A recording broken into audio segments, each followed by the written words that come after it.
Hello everyone, and peace of Christ to all of you. Please invite your friends and share the video as soon as possible after we finish with your page in YouTube.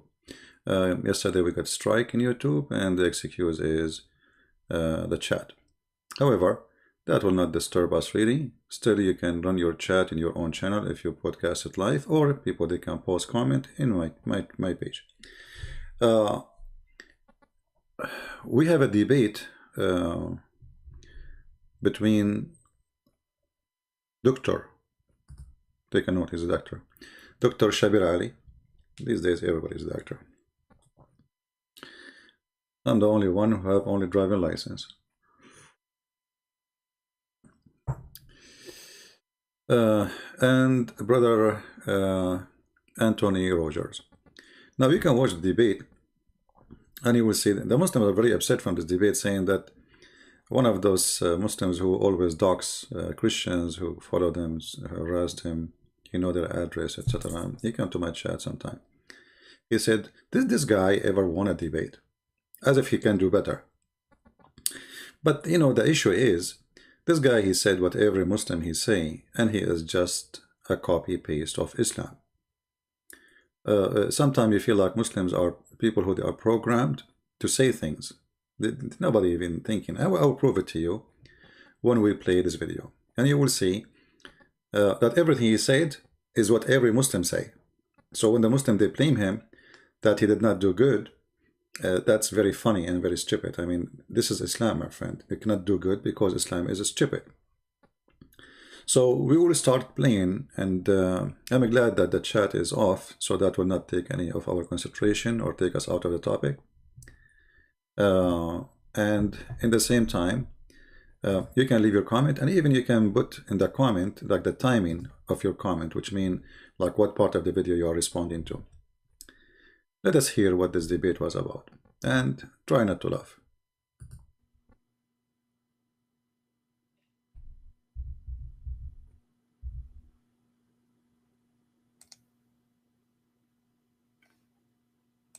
Well, I want to welcome everybody to this second discussion that we're going to have between our same two panel participants. On the first discussion, the topic of this discussion is Islamic monotheism pure? Again, please hold all applause. Let us move this part a little bit. Let us hear Shabir Ali. Okay. But for the moment, let's do this online. I'm also saddened by the fact that I just got news that a dear friend of mine is in a coma. I pray for him, and I ask you to pray for him as well. And I pray for everyone who is sick all around the globe. May God give them a quick and complete recovery.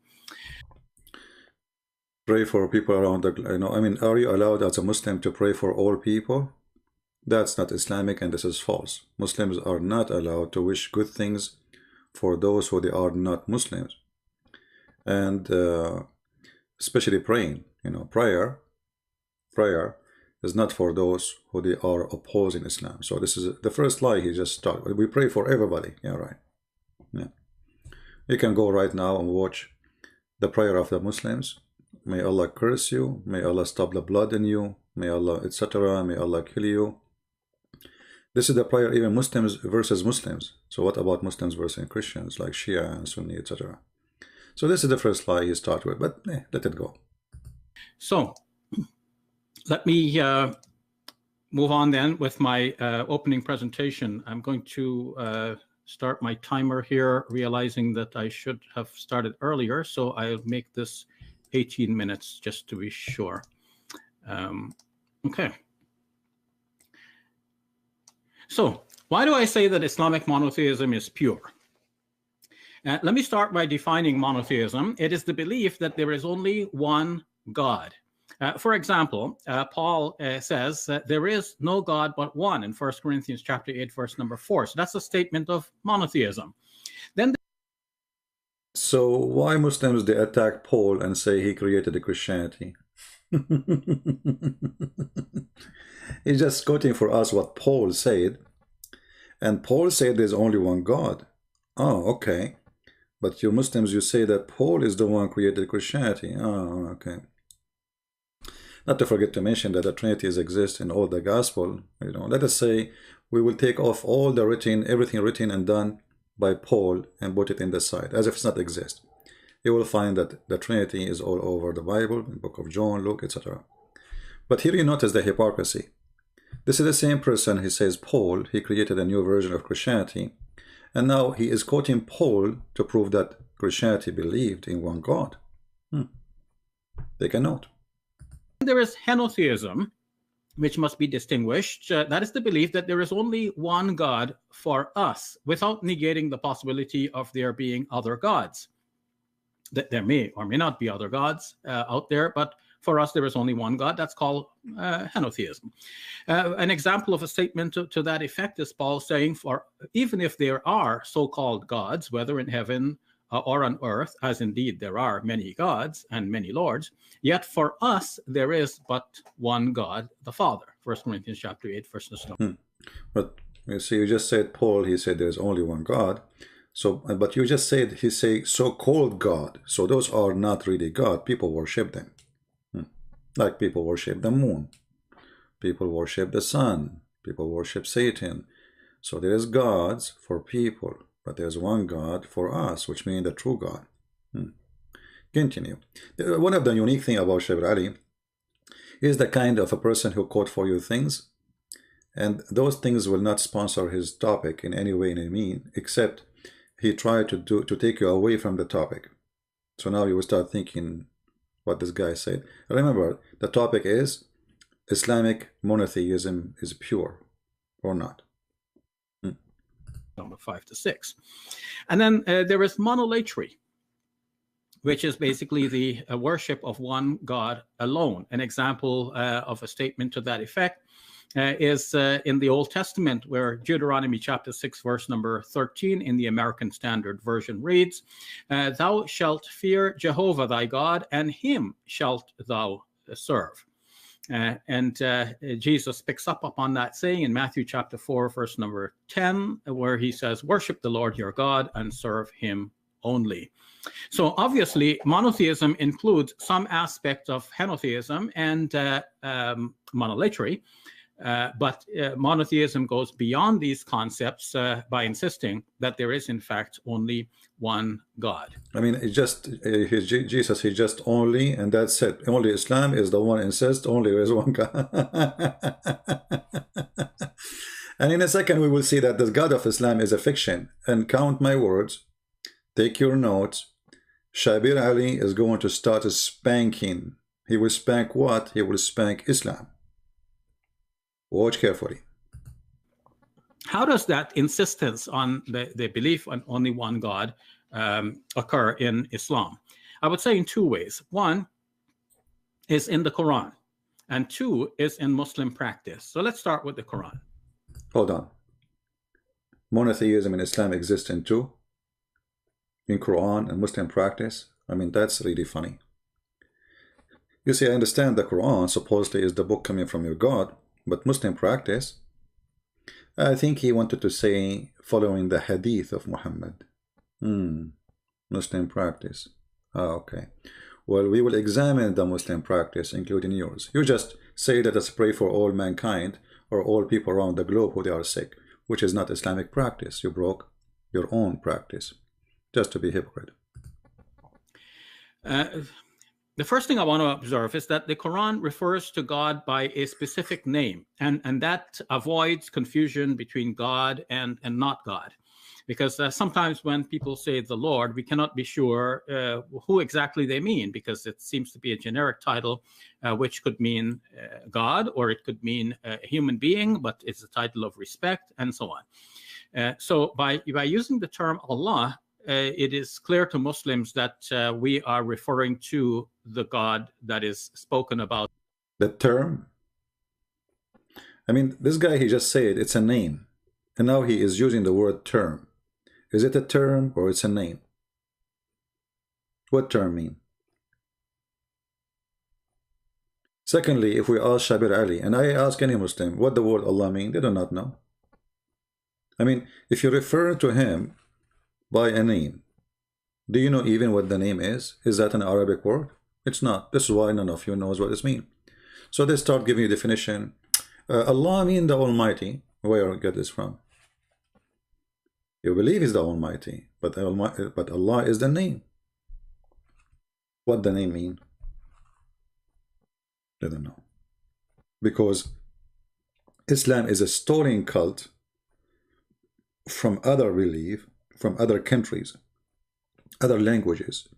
This is why the most confusing part of Islam is the one is stolen from others.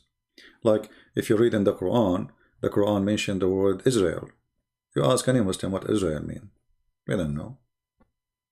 They make fun of the story of Israel, Jacob wrestling in the Bible, but they have the name of Israel in the Quran, which means they agree with the story. And that he was making fun. Your God wrestling with Jacob. But okay, what is the name of Jacob? Suddenly became Israel. How became Israel? They do not know. What Israel mean? They have no idea. For Islam is a cult. Steal names, steal stories, put it there. What Maryam mean? They don't know. Musa's mean? They don't know. Okay, who's Isa? What Isa mean? They don't know. Where the name Isa is coming from? They don't know. What Harun mean? They don't know. They don't know. What Ibrahim mean? They have no idea. And now this guy who have no idea is telling us that Allah, the Muslims, they gave Allah a name. Did he say that, or I'm mistaken? Let me play it again a little bit, because that is funny. Is in the Quran, and 2 is in Muslim practice. So let's start with the Quran. The first thing I want to observe is that the Quran refers to God by a specific name, and that avoids confusion between God and not God. Because sometimes when people say the Lord, we cannot be sure who exactly they mean, because it seems to be a generic title, which could mean God, or it could mean a human being, but it's a title of respect, and so on. So by using the term Allah, it is clear to Muslims that we are referring to the God that is spoken about in the Quran as the only God. So I must explain this term Allah, because for some people it may be a new term. So etymologically speaking, this is what Encyclopedia Britannica explains. What?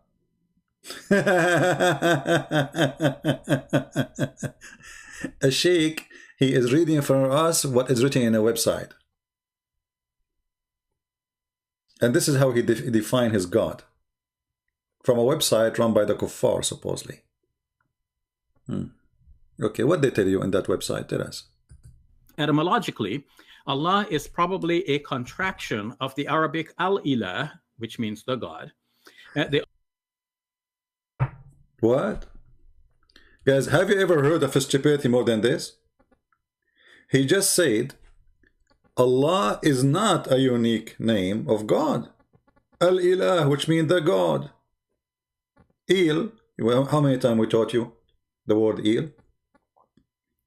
Il is a word mentioned in the Bible, in the New Testament and the Old Testament, like Emmanuel at the end. Sometimes it's added in the beginning of the word, sometimes it's added at the end. But this is a word is il, have nothing to do with name. It's not a name. So when the Aramaic Christians, they say ilah, this is not Allah. Ilah, and he just mentioned that al-ilah, what is today in Arabic, you know, so ilah, the h at the end is just like you know, to make it sound better. Let us say it's a sound. It's not really even part of the word. So he just said a second ago that Allah recognized himself in the Quran by this name, and now he's saying properly, maybe it's coming from word al-ilah, which mean the God. So it is not a name. I mean, do this guy even know what he's talking about? If you are a Muslim and you are listening, please leave your comment about what he said in this case. Let us play it again. Seems to be a generic title, which could mean God, or it could mean a human being, but it's a title of respect, and so on. So by using the term Allah, it is clear to Muslims that we are referring to the God that is spoken about in the Quran as the only God. So I must explain this term Allah, because for some people it may be a new term. So etymologically speaking, this is what Encyclopedia Britannica explains. Etymologically, Allah is probably a contraction of the Arabic al-ilah, which means the God. The origin of the name can be traced to the earliest Semitic writings in which the word for God was il or el. Guys, did you hear it? Did you hear it? So this is before. This is okay. This Semitic writing is for who? Is it for people who worship the true God, or it's just a generic word for God, which means pagan? They use it. Anyone? What do you mean? Let us hear more. Latter being an Old Testament synonym for Yahweh. Allah is the standard Arabic word for God used by Arab Christians as well as by Muslims. Well, this is true. The Arab Christians, who they are not Arab, using the word Allah now, but they never used it before, because they are under the Islamic occupation for 1400 years. So imagine they are using the word Allah and still they are killing them. So what if they use different word? For me, I believe Allah is a false God. And the easiest way to find out if Allah have to do with us anything, can we find it in the original books? We cannot. So you can find the word Allah in Arabic translation for the Bible, which is a false translation, absolutely false. And there's many Arab Christians today, because they grow in the Middle East, you know, from a family, you know, this is, so they are like hooked up to that word, and they are in denial. They don't want to say, you know what, I'm being pagan. I'm saying the name of the false God, the God of Muhammad. And, you know, for me, God is not about a name. It's not about a name, because, you know, I mean, there's no name can describe God. But as long as the Muslim, they say this is a name for our God. Obviously, we as a Christian, we cannot use that word. And if you use it, you are a fool, even if you are a bishop. Actually, you are a donkey, even if you are a bishop.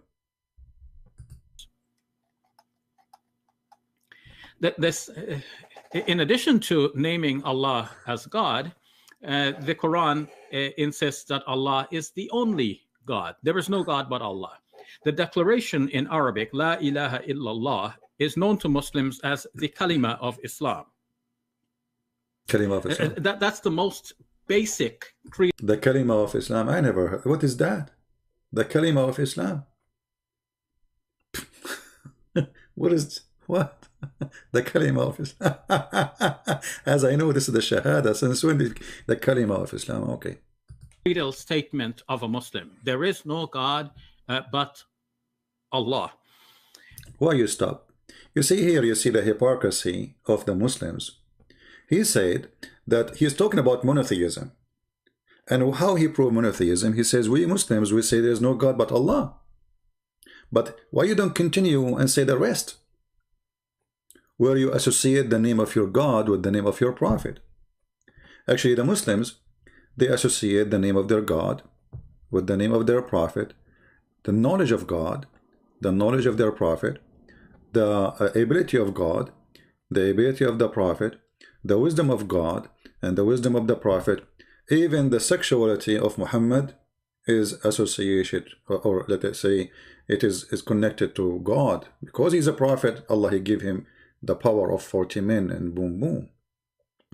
But here, let us see, if we go in the hadith, we will find the following. I'm not going to use Arabic. Just type this as an example. Actually, let's use this.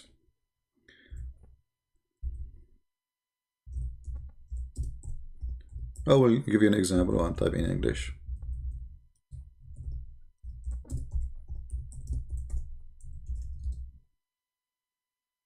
When a Muslim he speaks to Muhammad, and Muhammad he questions something, trying to examine the knowledge of Muslims, how much they learn from him.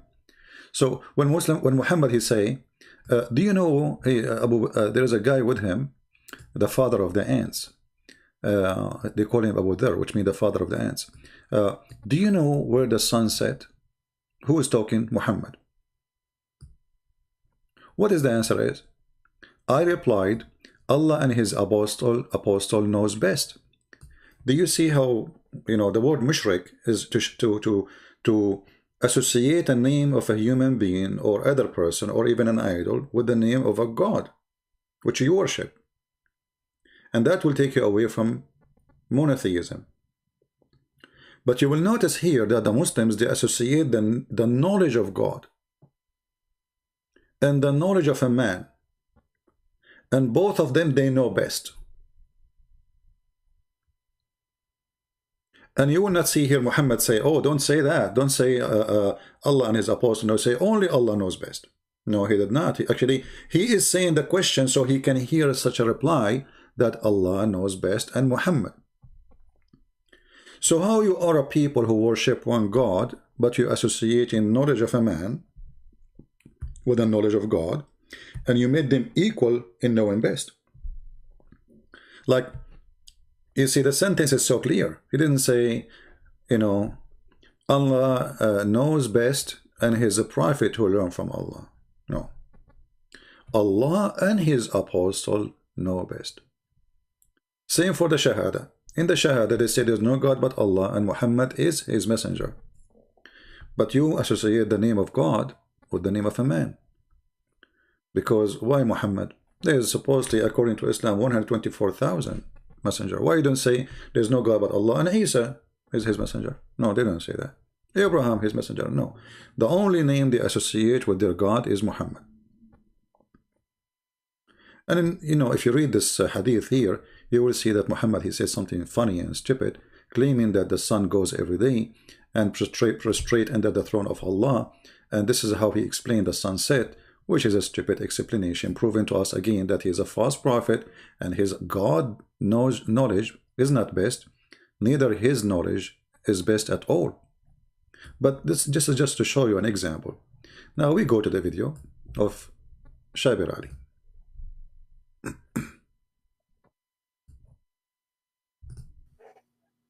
This statement is repeated in the Quran many, many times in different ways. I've counted some 36 times just by a simple search through a software that gives us all of the references of a word or phrase in the Quran.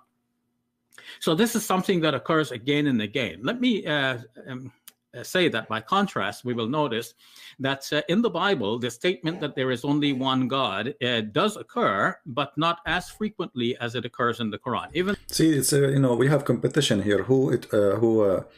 This is very funny. You just say this 36 times. You just say this 36 times. The mention of one God in the Bible is almost in every chapter. And the Quran, all of it, is not even in the size of the index of the Holy Bible. When a Muslim, they say to you, why don't memorize? How come we can memorize? Your Quran is not even in the size of little tiny book of the Bible.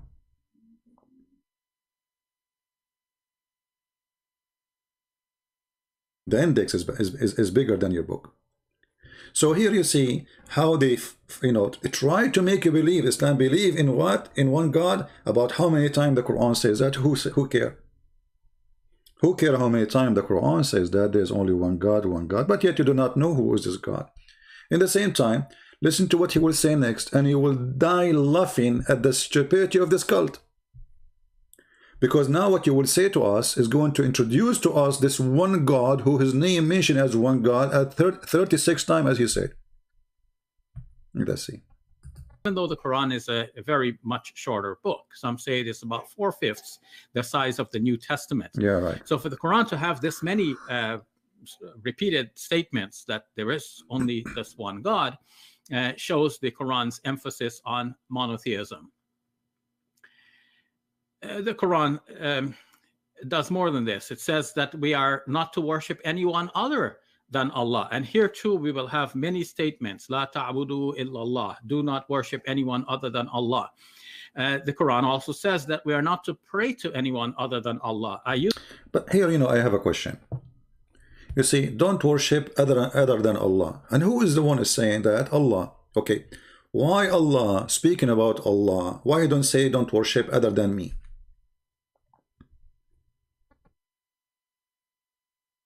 Any Muslim can answer? I mean, he is the one who's talking, and then he is saying to you, supposedly, as he is the one who's talking, don't worship other than Allah. Why he is saying Allah? Why don't say me?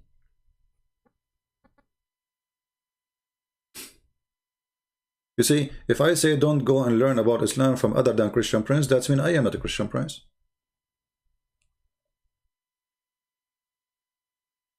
And this is not happening only once, it's happening all over. And he just mentioned that. Use this as a separate category because worship and prayer might be slightly different. Prayer may include just simply an appeal, like an appeal to a saint or to a past prophet or some angel or lesser being than God. So the Quran here too interdicts and says, "La tad'u ma'allahi ahada." Do not call anyone else along with God. Are you sure? See, one of the funny things about Muhammadan, they say things, and those things will criminalize. I'm saying criminalize like in the way will prove you wrong. You know, Muhammad is a fraud. Don't worship anyone other than Allah or beside Allah. Let us take a note of that. So the Quran is clear about this. But look what he will say after. The Quran also insists that we're not to make sacrifices to other than Allah. I came to appreciate this point more recently when I read the book by James McGrath. Professor McGrath, in his book, The Only True God, pointed out that in the book of Revelation, it looks like the one thing that will distinguish between God and non-God is the question of whether or not sacrifices can be offered to that one. And from the book of Revelation's point of view, sacrifice can be offered only to the one God. And I came to appreciate then why the Quran says that we are not to eat the meat that is sacrificed to other than God, and why we are not allowed to make our sacrifices to other than God. So in the story of Abraham, we find in the Quran in Surah 6, there is a mention of him turning his face towards God in sincere devotion towards God. And Muslims are then told in that context to say, "Qul inna salati wa nusuki wa mahyaya wa mamati lillahi rabbil alamin." Say, my prayer, my sacrifice, my living and dying is for Allah, the Lord of the worlds. That is a false translation, and it's absolutely a fraud. If you go to the Quran, you will see they added the word sacrifice in the translation. But there's nowhere in the Quran it says, my sacrifice. That's a false statement. If you go to the interpretation, as an example, this is Al-Jalalain.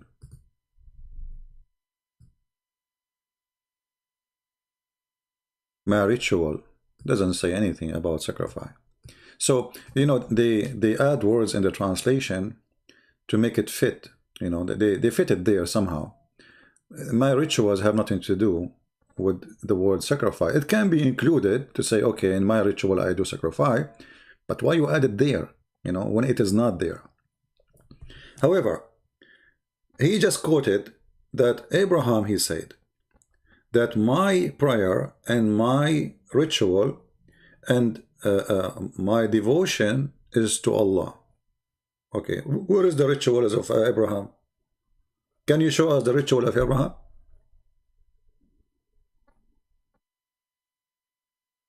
Was the sacrifice of Abraham a ritual in Islam? Did even Abraham sacrifice anything? Because as we know the story, Abraham, he did not sacrifice. I mean, he tried.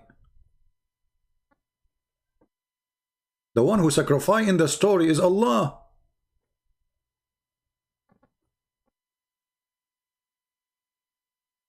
Here you notice the low IQ of those who try to explain to you a religion supposedly they belong to, And those even who read the story and don't notice what's happening here. In the story of Abraham, the one who sacrificed, it was not Abraham. This is what the Quran is saying. The one who sacrificed is Allah. So what is the ritual and the sacrifice of Abraham? Somebody tell me. If we go to the Quran,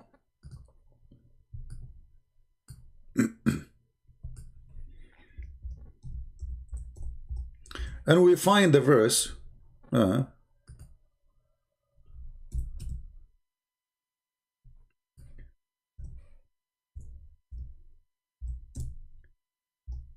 search engine sometimes, just this is the fastest way to do it.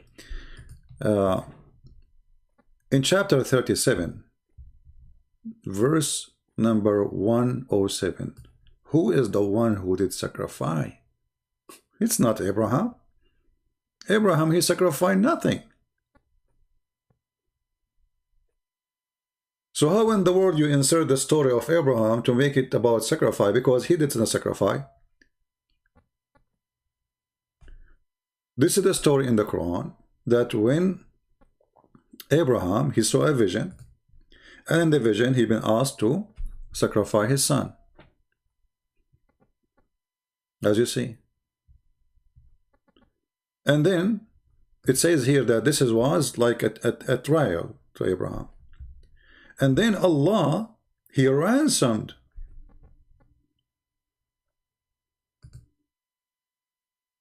the son of Abraham by a sacrifice. And here you ask yourself, did the Muslims copy the Jews, or the Jews are copying the Muslims? Because obviously here the story, when they say we are sacrificing for the sake of remembering what Abraham he did, well, Abraham he did not sacrifice anything.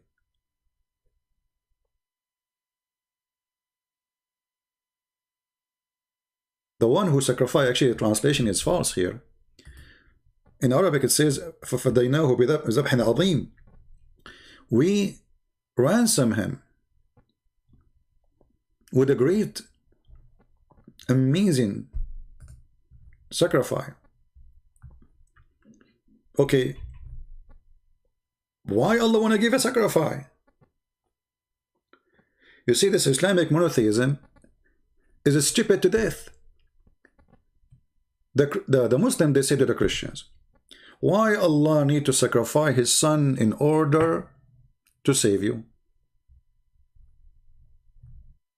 Isn't it this is silly to say that? This is what they say to you. Okay. And now they will say to you, will God sacrifice God, or God sacrificing to God? So the God of the Christian is sacrificing to who? The answer in the Bible is very simple. Jesus, he said, nobody take myself from me, I lay down myself. So this is not somebody pushing somebody to sacrifice. The Messiah, because he loved us, he gave his life, which is mean a lot to us, but for him it mean not much really, except showing us how much he loved, because no death can take me. Nobody can take me down. Nobody can really take Jesus down, because what the point of killing a person? He will come back to you to prove to you that he is God. You did nothing. Jesus right now in Islam is alive. But here you notice that the idea of not to sacrifice to other than God, we find that Allah is sacrificing. When Allah, he ransomed, here it says redeemed. I mean, the translation changed from person to person. We redeemed. Other translation we ransom. Other translation we exchange. I mean, it's hilarious how they come with a translation. Okay, Allah redeem who to who? From who?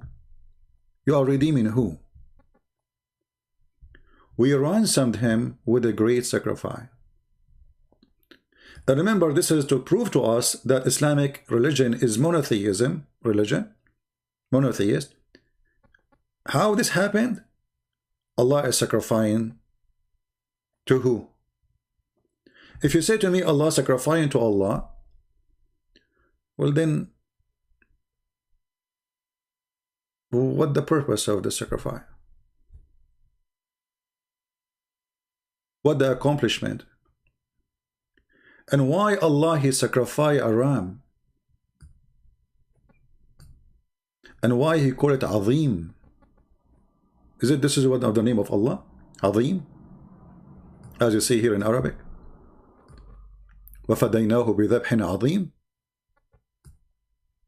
Why it is Azim? And Allah, when He gave the sacrifice, He gave it to who? To Himself?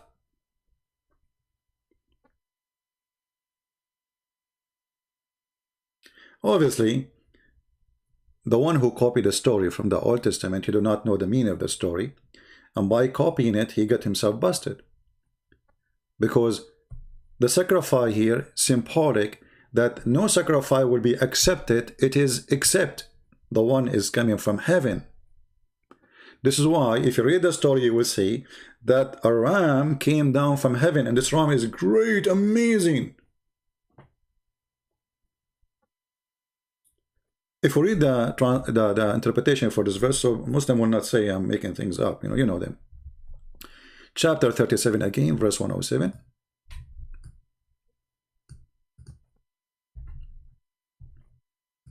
I'm not planning to make the video long, but you know what we can do.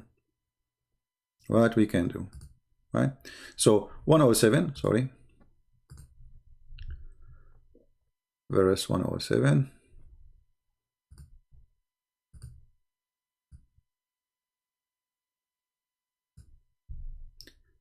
And here you notice another stupid thing in Islam, because it's a theft. Then we ransomed him, one whom he had been commanded to sacrifice, namely Ishmael or Isaac. They don't even know this is a story about who. They are so confused. Is it Ishmael? Is it Isaac? Because not all Islamic scholars agree with the propaganda of Muslims saying it's Ishmael. The most famous one, actually, they say it is Isaac. There is two different opinions. Always in Islam, there's two different opinions. Why there's two different opinions? Because they have no knowledge. I mean, why you have no knowledge of the name of the one who been to be sacrificed? Muhammad do not know himself because he's a thief. He have no idea what the story is about. Then Allah, He gave a mighty sacrifice, a mighty ram from paradise.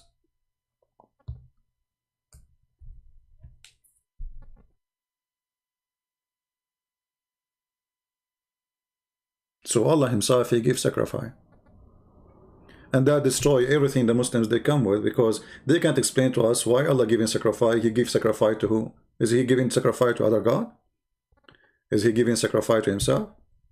And what about Allah? He said to Abraham, which is a story stolen from the Bible. Why Allah did not say, hey Abraham, don't worry, don't kill your son, just get a sheep? No, He did not do that. He sent His own sacrifice, and the sacrifice is coming from heaven.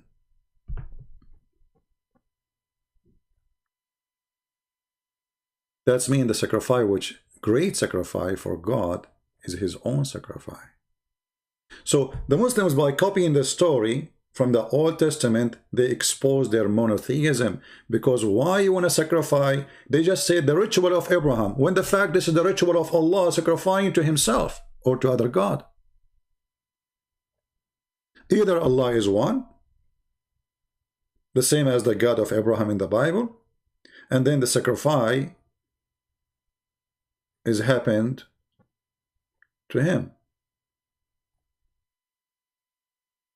Or Allah is not one God, and then Allah is sacrificing to other God.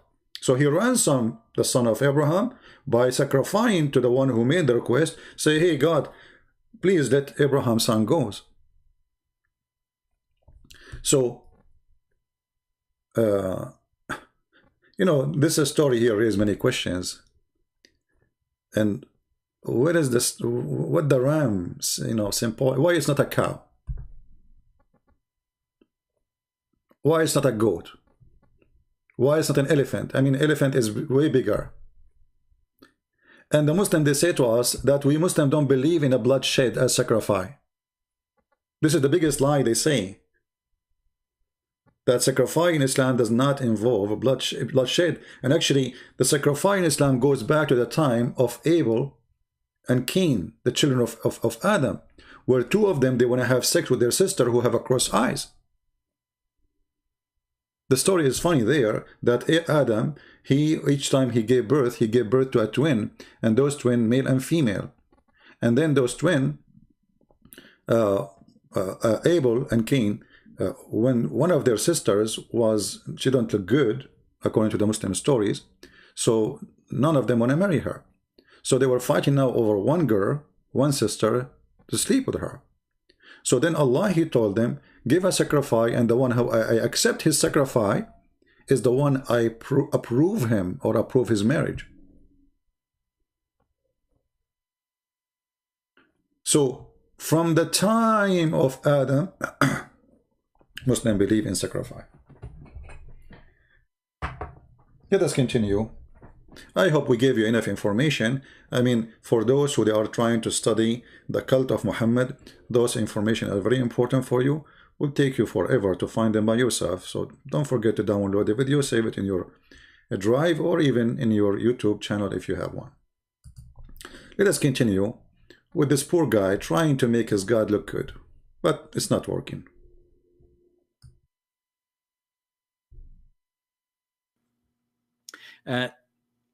As for eating the meat of sacrifice of animals sacrificed to other than Allah, the Quran tells us that Muslims are not to do that, and certainly the Satans will try to entice you to eat such meat. But if you do that, then you will be among the polytheists.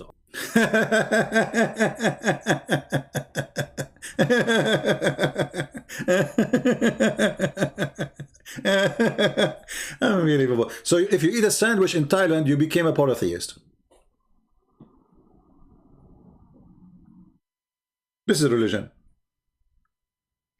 If you eat a sandwich in Thailand, that's it. The guy, he pray 5 times a day. He do jihad. He he go after people to because they are opposing Allah. But just because he ate so Osama bin Laden, he ate a sandwich when he was in America, and it was hot dog. He became a polytheist. But there is more than this. This guy, he just said something very important. I will go back a little bit so you can laugh with me more. I don't know how many of you notice. Entice you to eat such meat, but if you do that, then you will be among the polytheists, or those who ascribe partner along with God. So on the contrary, Muslims are told that when they eat, they should say Bismillah in the name of God and then eat, and that will erase any possibility that we're dealing with meat which has been sacrificed to others. What? So if you say in the name of Allah, Bismillah, that will erase. So that means you can eat all kind of food. You can eat the Hindu food. I mean, this see the contradiction, the stupidity. Allah, he forbid us to eat the food of the pagans. And then he just said, but if you say Bismillah, that erase. Unbelievable.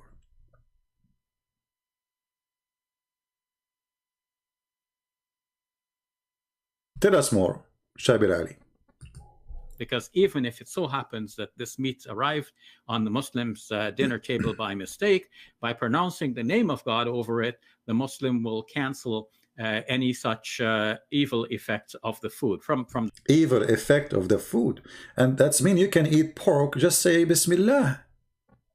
Just say Bismillah, it's pork. Say Bismillah, that will erase any evil effect of the food. I mean, do you see the stupidity? I mean, is this religion talking to us as a bunch of kids who have no brain?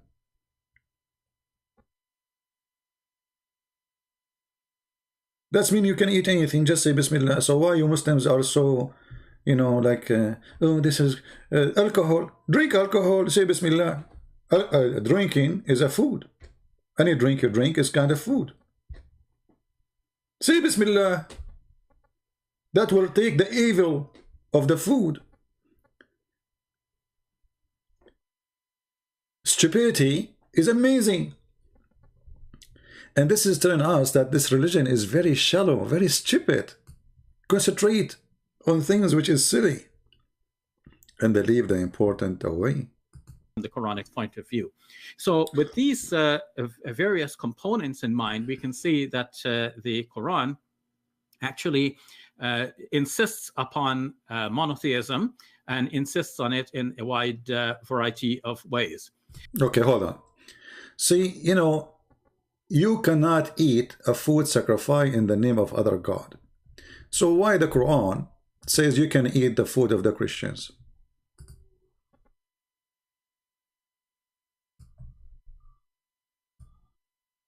Don't the Christians, they say the name of Jesus on it?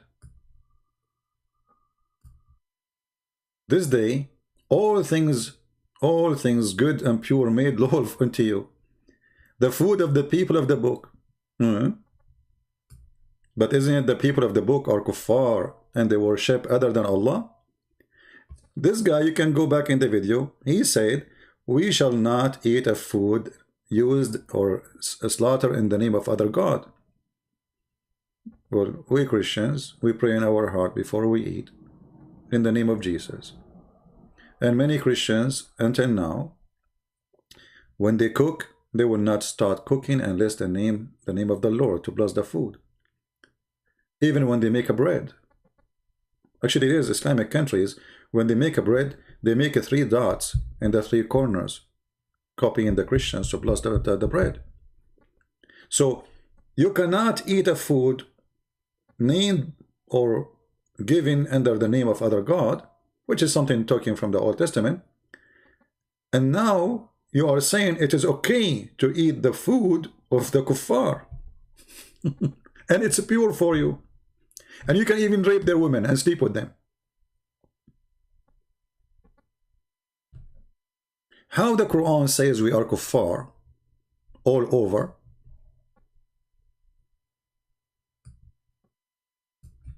As example, chapter 5, verse number 17. They are kuffar. But what kuffar mean? They are not monotheist. They are making blasphemy against God. Who? The one who say that Jesus, the Christ, is Allah. And that's mean all the food of the Christians is a slaughter or given by the name of their God, which is a Christ. So he is trying to prove to us that monotheism in Islam will forbid you. Because Islam is monotheist, you cannot eat a food given to you by the name of other God, and yet you can eat their food. Without saying in the name of Allah. As you see here, this is a license for the Muslims to eat the food of the Christians. Without saying anything. That's it. It's lawful for you.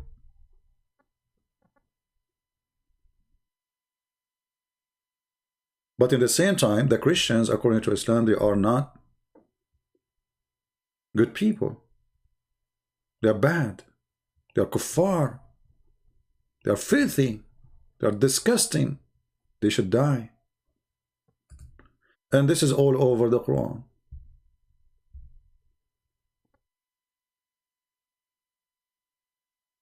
Clear declaration in the Quran that the Christians are kuffar. They are infidels. But you want to eat their food. And you can sleep with their women just to spread the numbers of, increase the number of Islam. See how many chapters? Chapter 5, verse 73. There's many chapters.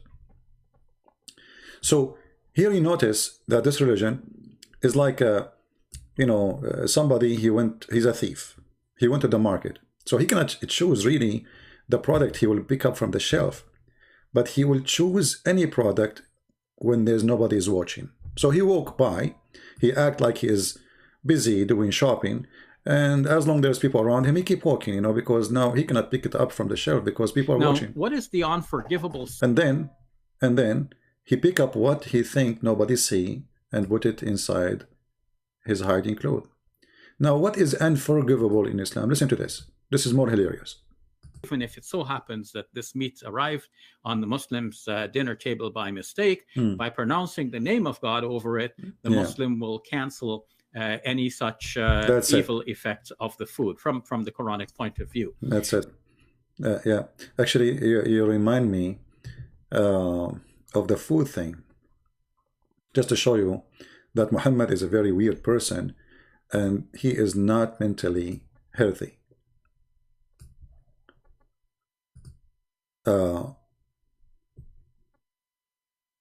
Why or how we should eat in Islam?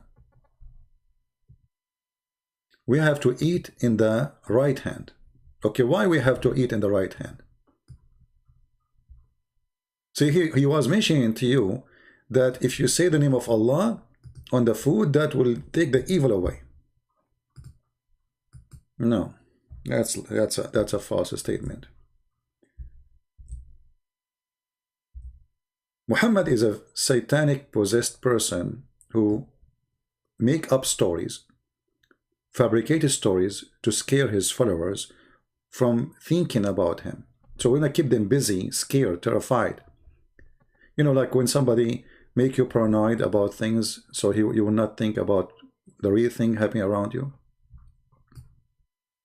When any of you intends to eat a meal, he should eat with his right hand, and when he intends to drink, he should drink with his right hand, for Shaitan eats with his left hands and drink with his left hands. I mean, have you ever heard of an intelligent person say such a thing?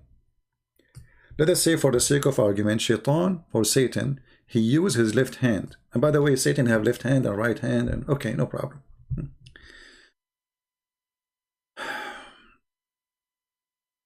And do you know what Shaitan he eat? You can find that in the Quran. You will die laughing.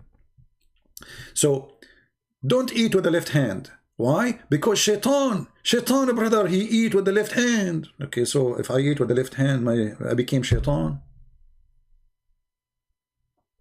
Have you ever heard of a stupid teaching more than this?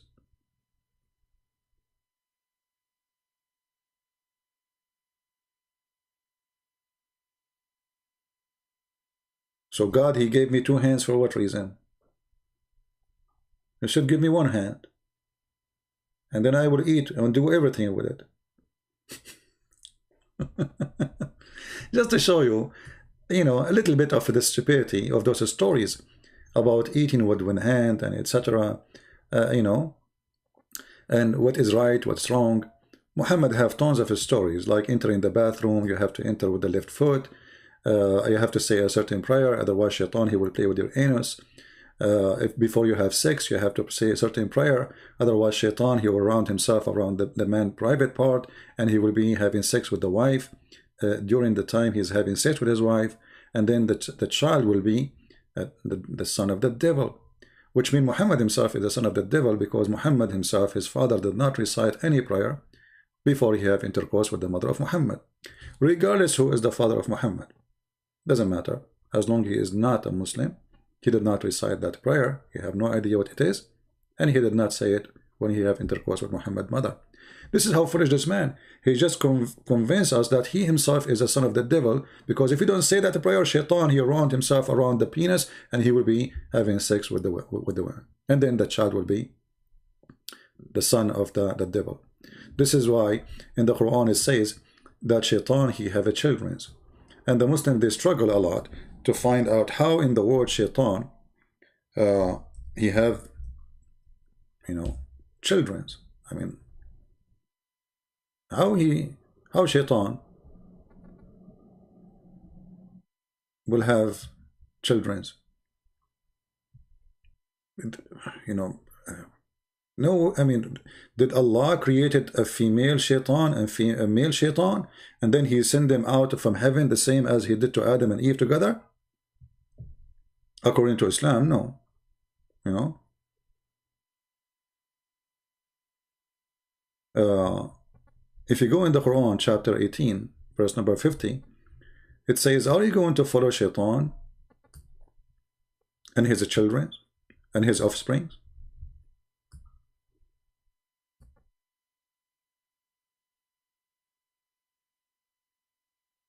You go to the Islamic interpretation, you will see a lot of fiction stories that Allah, he gave Shaitan, the first Shaitan, Iblis, he gave him a penis in the right side of his thigh, and he gave him a vagina in the left side of his thigh.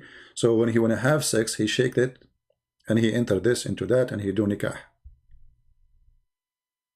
And then he lay eggs, and from every egg, 70 Satan, male Satan and female Satan come out. So the first shaitan was a mixed gender. Other interpretation is, as Muhammad he said, that when you pray, shaitan, when you have sex, shaitan, he will round himself around your private part, and he will be doing your wife, and then the sons you will have, they will be the sons of Satan. And this is how Islam explain homosexuality. They say those who did not make this prayer, their son is going to be homosexual, which is very stupid to say. We go back to the, I was not planning really to make it long. Maybe I should make it 2 videos and stop here. I'm not sure how long it's already. Let us continue a little bit more. So with these various components in mind, we can see that the Quran actually insists upon monotheism and insists on it in a wide variety of ways. Now, what is the unforgivable sin according to the Islamic faith? The unforgivable sin is to ascribe anyone as partner along with God, to think that God has an equal, and Muslims would say also if God has a son, this are such a close relationship that will compromise the absolute divinity and uniqueness of God, then this will count as shirk or polytheism. Shirk in Arabic looks like the English word shirk, which means like to shirk one's responsibilities, to avoid one's responsibilities. So the word shirk, written the same way but pronounced shirk in Arabic, means something like partner or associating a partner along with God. This is how it's understood in Islamic theology. And Muslims are definitely not allowed to do that. Again, we will find a plethora of statements in the Quran. La tushriku ma'allahi ahada. Do not associate anyone along with God. So we are not to think of God as having a partner, a wife, a son, a daughter, or any such relationships. It is thought that such relationships are beyond God. He is so different from everything else that we know. For example, in Surah 42, verse number 11, it says, "Laysa kamithlihi shay' wa huwa as-sami'ul basir." There is nothing like unto him. ليس لمثله شيء وهو السميع البصير. Let us examine this verse.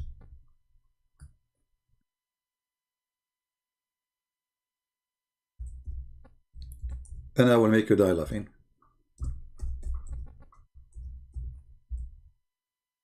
So Allah, nothing like him, and he is the one who can hear, he is the one who can see. As if there is only one person in this world who can hear and he can see. Secondly, do Allah know really? Do Allah really can see? Do Allah really can hear? So if we go in the hadith, we will find that it's not true. Allah is not all hearing. He is not all seeing. This is why Muhammad, he said that Allah, he come down every third part of the night so he can hear the one who is supplicating to him and receive their prayer. And this is very authentic. And here you notice that Islam again failed to speak about one God of one universe under the control of this God. This God, he cannot hear you unless he come down. When? Every night down to the nearest heaven. When it is when? The last third part of the night. And what he would say? If there is anyone invoking me, so that I may respond. So how Allah is all hearing and all seeing, but he cannot hear me unless he got closer to the nearest heaven and get better reception.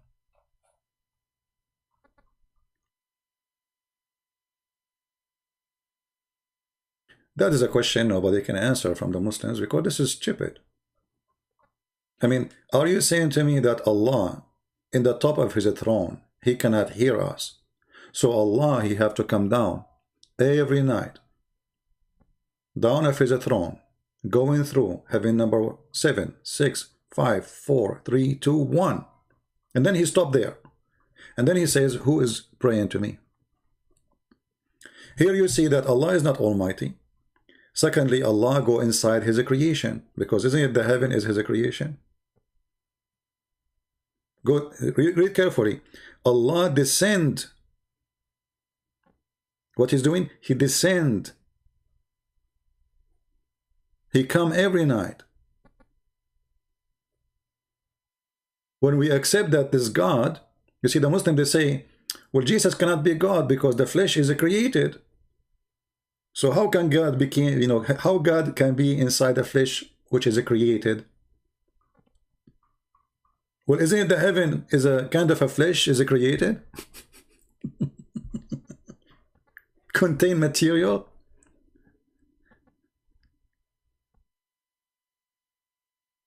Even if the massive majority of it is a vacuum space.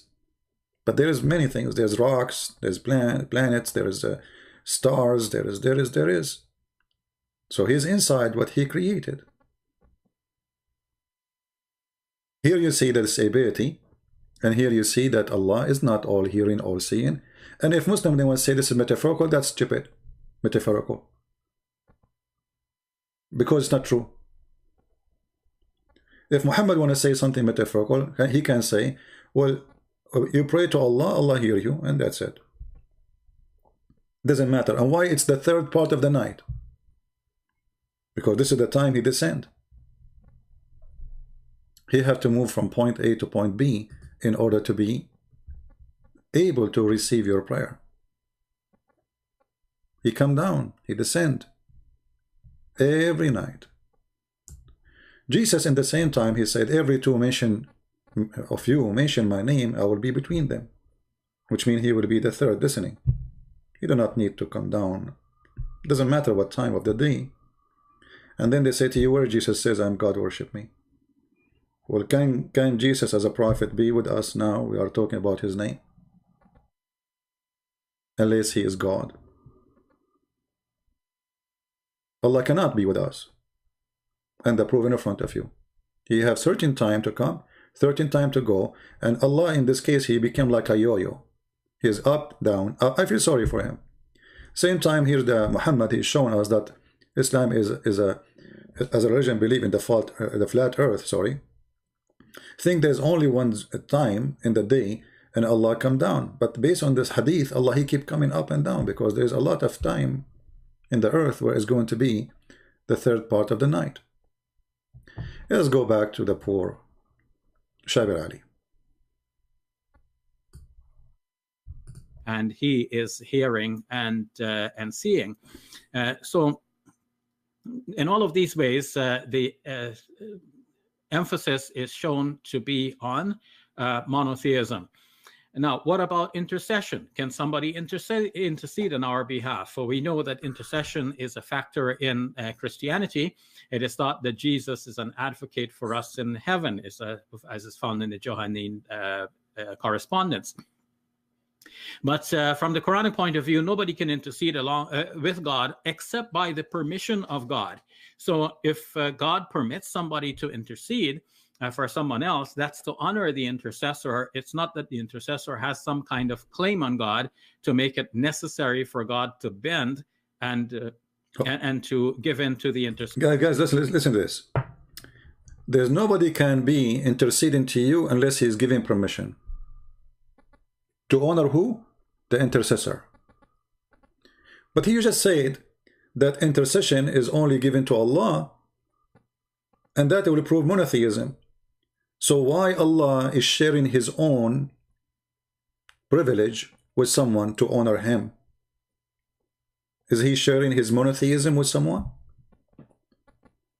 Here you see the stupidity of this cult. First of all, as long as you mention the intercession, if we go in the Quran, we would die laughing.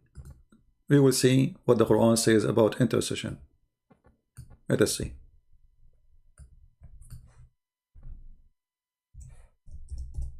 The Quran, as usual, is the book of contradiction. Chapter 2, verse number 48. It says clearly that Allah, by the way, I forgot a point he mentioned. I will go back to it. Then we have no chat to remind me. About Allah will not forgive sin if you do shirk. Just take that note, because this is stupid. This is the most stupid statement he just said. Read carefully. That Allah, no intercession will be accepted in the day of judgment. No one.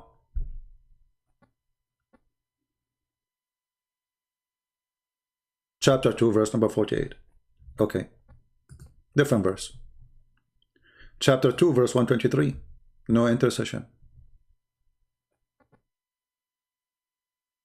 Then guard yourself against the day when one soul shall not avail another, nor shall, etc. And no intercession will be accepted. And by the way, here Muhammad, he got Allah busted, because he said in the judgment day, Allah will take all the sin of Muslims and he will place it. It's going to be like mountain. The sin of the Muslims will be like mountains, and Allah will place it on the Jews and the Christians. But here the verse is saying that no soul shall pay for the sin of other person. And here Muhammad again is contradicting himself with his stupid agenda, just trying to make the Muslims feel better. Let us find the hadith.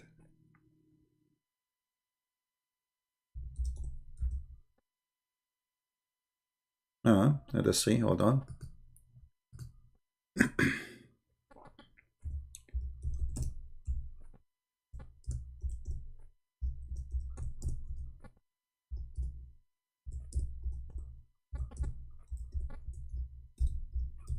I'm trying to find the hate for you in English.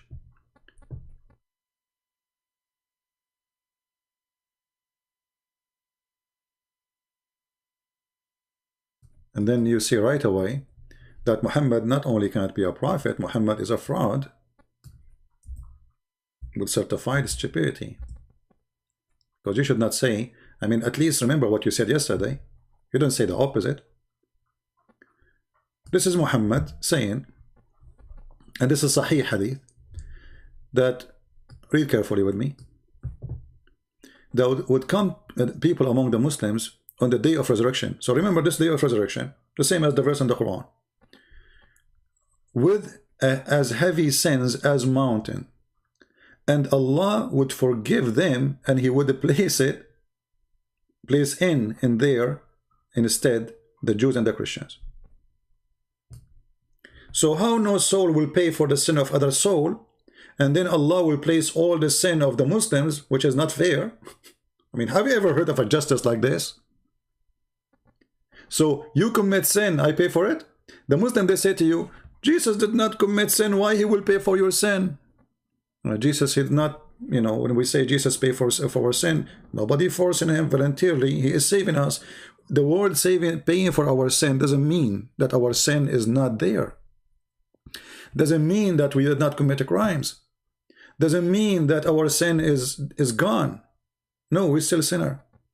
Jesus, he is giving us opportunity to be saved. This is what it's mean, paid for our sin. Here is different. Here, you commit sin, I go to jail. I go to hell. You kill, I will be punished for killing. You rape, I will be punished for raping. And here, this is showing you how much hate Muhammad he have to the Christians and the Jews. He did not say Hindus, he did not say it was, maybe he never heard of them, he's an idiot. So, where is the Quran from what Muhammad is saying? If Muhammad is the same man who wrote the Quran, or the Quran given to him from God, then he should not say things obviously is a total contradiction for what the Quran is saying. One of them is lying to us, or maybe both. Or you know what? Both of them are one. The one who read the Quran, who made it up, and the one who made the Hadith. But because the one who made them both is a fool, he always say the opposite. This is why, you know, you notice the story of Muhammad when he abrogated the Quran.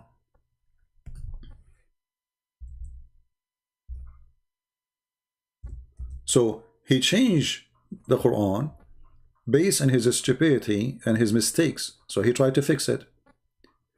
So he come with a verse in the Quran saying, chapter 2, verse 106, any of our revelation we abrogate or cause to be forgotten, we will make something better or similar. And here you see how stupid it is. I mean, so Allah make you forget the Quran, and then he will make something better. Allah will make Quran better than the Quran of Allah? How that could be? There is two Allah. One Allah, his Arabic is not good. The other Allah, his Arabic is better. Because here the quality cannot be better. You see, this is God. This is God. Quality of God does not change. And here we are not talking about his look or the quality. The quality. Can the quality of the word of God be less than the quality of the word of God? This is what the verse is saying. And then he says similar. So why you want me to forget it if you're going to give me something similar? Who is stupid here? But if you go and try to find out what happened, you will find that Muhammad, because he's a liar, he could not remember what he said yesterday. This is a chapter 2, verse 106. You can go to the interpretation and you will find the answer. Muhammad became the joke of the Arab. Why? Because this guy, he says something in the morning and he says something else afternoon. He said the opposite. When the believers, the disbelievers, not the believers, start making fun of Muhammad in the matter of abrogation, saying that one day Muhammad, he enjoined his companion one thing, and then the next day he forbid it. You tell me, have you ever heard of a God? He make a law. Second day in the morning, he come with the law, forbid the first law. Either you are crazy, mentally ill, or you are trying things to see which one work for you. So people complain about it, you change it. Or you don't like it, okay, let's hold on, we will change it for you. This is how the Arab in the time of Muhammad, they view Muhammad. There's a movie, it's called The Legend of Muhammad, which is full of fabrication, saying the Arab, they were amazed about the Quran. They were astonished at the Quran, how wonderful it is. The language cannot be from other than God. This is the Arab. And this is written in their books. And this is the official government website of the kingdom of the king of Jordan, who claim he is from the descendant of Muhammad. What those people are talking about?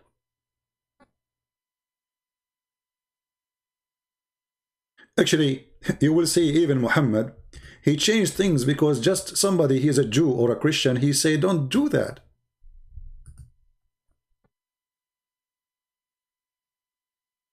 As an example,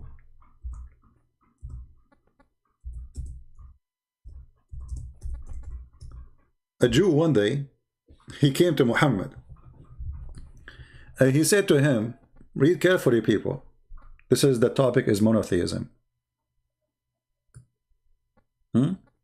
This is the topic is monotheism. And this is a Jewish man getting Muhammad busted in his time. And this is all is sahih. We are not quoting something is not very authentic. As you see. So the Jewish man, he came to Muhammad and he said to him, hey Muhammad, you are a mushrik. What? You are a mushrik. Why? Why I'm a mushrik? Look what the Jew, he said to him. Oh, let us show you the story from the beginning. Hold on. Here it doesn't show the story.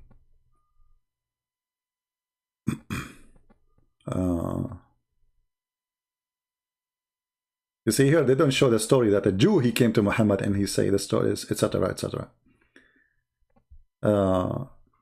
And then Muhammad, after the Jew, he get him busted, Muhammad, he said to them, okay, change the way you talk, okay? Don't say that. Read carefully. And this is Sahih.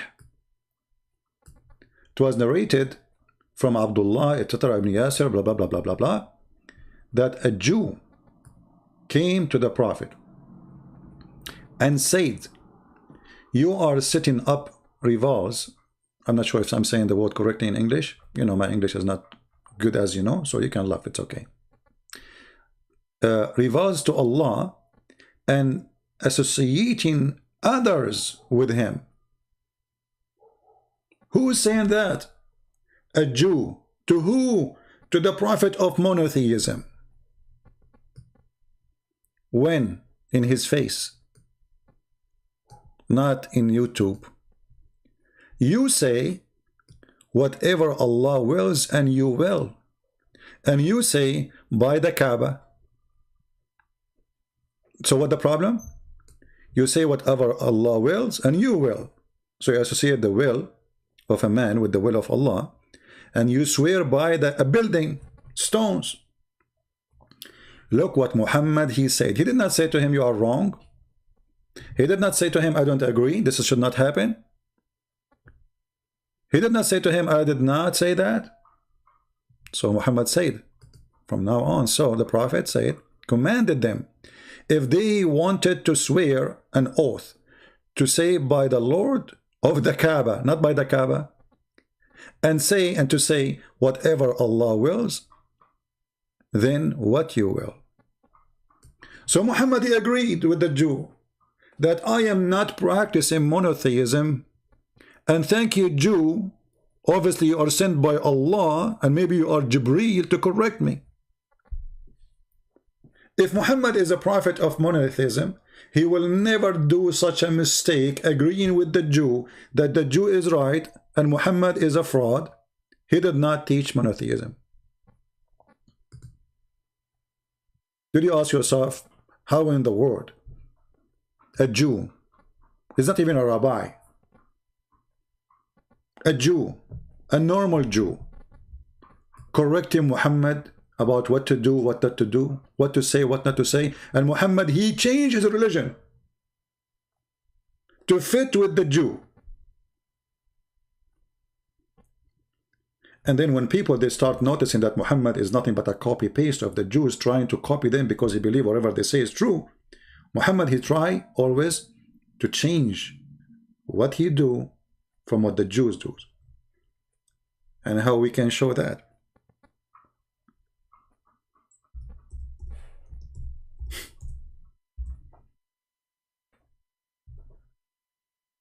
Look at this is stupid story. And I call it stupid because it's stupid. I mean, I don't know how stupid it can be more than this. The messenger SAW shortwave radio said, narrated the messenger of Allah used to stand up for a funeral until the corpse was placed in the grave. A learned Jew once passed by him. Notice with me, a learned Jew, not ignorant, a learned. That means he's a rabbi. When they say a learned, they are translating in Arabic, it says Hibrun or Hibrun min al-Yahud, which means a scholar, a rabbi. So a learned Jew once passed by him and said, this is how we do it. What he said? The Jew, he did not debate him about anything. He did not say to him, this is wrong. Actually, he agreed with him. He said, this is how we do it. Do what? The prayer for the funeral. What Muhammad, he did immediately. He said, sit down, act differently. Like, what the heck? How a religion, ritual change in a second. Just because a Jew, he said, this is how we do it. Obviously, Muhammad is a fraud. Because, so what if this is how they do it? Why Muhammad? What Muhammad is afraid of? He's afraid because always they accuse him that he is a thief. He's trying to copy the Jews, trying to copy the Christians. So he said to them, act differently. This is why Muhammad, he said, when they were discussing about which day we should make it as a day for a prayer. Friday, Sunday, Saturday, he said we have to act differently. Oh, we cannot take the Sabbath because for the Jews. We cannot take Sunday for it is for the Christians. And then one of the companions says, let us do Friday then. It's not from Allah, it's from Muhammad and his companions. Even the same as the adhan. Allahu Akbar. They said, let us call people by ringing a bell. They said, no, no, no, this is for the Christians. Let us make a fire. They said, no, this is for the Jews. And then they said, what about we call for a prayer? And then they approve it. This is not from Allah. The adhan is not from Allah. Even Muhammad, he forbid them from coloring their hair with the black. Why? Because the Jews did do that. He wanted his people to act differently so he will not be accused that he is a fraud. He is copying the Jews. I think we will stop with this. I'm losing my voice. I drank too much coffee today. I apologize for the chat. You know, YouTube is chasing us. And this is the only way. You can leave your comment. All right. And we will be sure that there's no comment is violating their guideline, which is very weird guideline. I mean, Muslim, they can say whatever they want and it's okay. They never take a video for them. But the guideline for us is very strict. And you know, oh, I forgot. I said, remind me, guys. Remind me about what? Allah forgive not the one who associate with him. I will finish with this. Shabir, he said, Allah forgive not those who associate with Allah.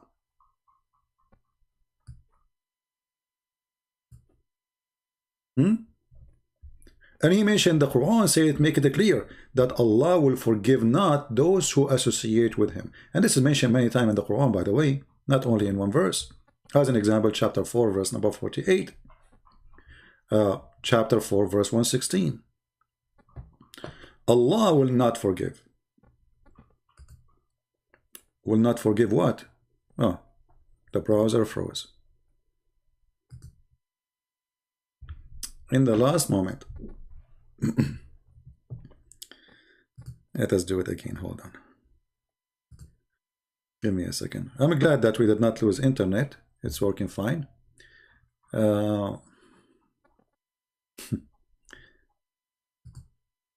When Shabir Ali, he said that Allah forgive not, forgive all kind of sin except not to be monotheist. Anyone thought about it for a second? How Allah forgive not if you were a person who associate with Allah someone else? Then how you convert to Islam? If a Muslim, he will say to you, no, no, no, no. If you repent, Allah forgive you. Read carefully. Let us put the verse again. We open the browser again. It's working now.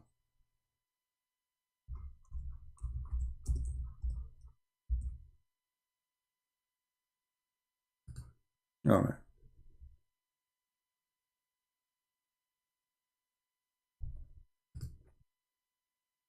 Chapter 4, verse 48. And Shabir Ali, he mentioned it.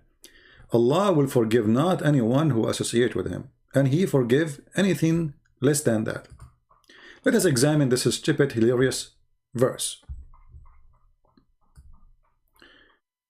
Muslims, to get away from this, they would say, oh, if you die, brother, and you did not repent to Allah, Allah will not forgive your sin. My friend, sin is forgiven only for Muslims. We just showed you the hadith where Allah, he will put the sin of the Muslims on the Christians. There's no forgiveness to anyone for anything, even for any kind of sin. Only Muslim, their sin is forgiven. So when you say Allah will not forgive the one who take partner, you are saying Allah will not forgive anyone. The same as in the Bible says, the one who insult the Holy Spirit, he will not be forgiven. This is a sin, will not be forgiven. Which means even if you became a Christian, you will be punished for that. So the Quran is saying, Allah forgive not the one who take partner. Forgiveness only happened to Muslims. So You became a Muslim, and Allah will not forgive you for taking partners. So why you are lying to us saying convert to Islam, Allah forgive your sin? And if you say this goes only for those who take partners and die taking partners, well, where it says here, the one who he forgive those who repent before they die. It says will not forgive. Allah forgive not. In order to be forgiven, you have to ask, you have to repent, you have to do it when you're alive. After you die, there's no that's it, it's over. Your let us say your time is up. Your chance to be forgiven is up. So Allah forgive not taking partners. That means nobody can convert to Islam. Same time, why you Muslim take partners with Allah, like Muhammad, as we showed you from the beginning. Shahada, knowledge, present. Actually, the Muslims, they make Allah a joke, and they claim that Allah created the whole universe just to serve Muhammad.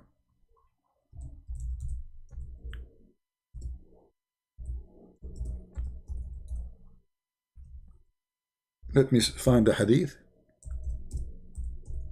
so you will see what we are talking about.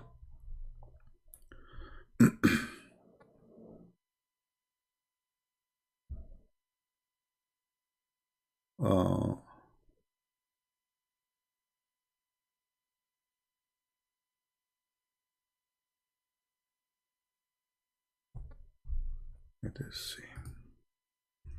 You see, always it's easy to find it in Arabic, but the part is to find it in English. All right, we found it. Let us put it for you on the screen. We have only 1,200 people watching. I put some food for the birds. It's very cold outside, so they can eat. The hadith, a question. What do the respect of ulama, ulama means the scholars, of the religion and sharia about the hadith? Which one? لولاك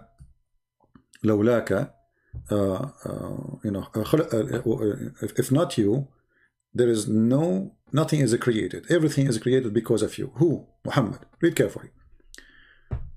So he's saying, what do you think about this hadith? Which book we can find it, who narrated, etc. And then he says, the answer. Indeed, the Prophet of Allah is the reason for the creation of Adam. Allah, alayhi salam, which means peace upon him, and the universe. If the Prophet of Allah, Allah pray on him, and here remember, Shabir, he said, don't pray to other than Allah. Allah himself prayed to Muhammad.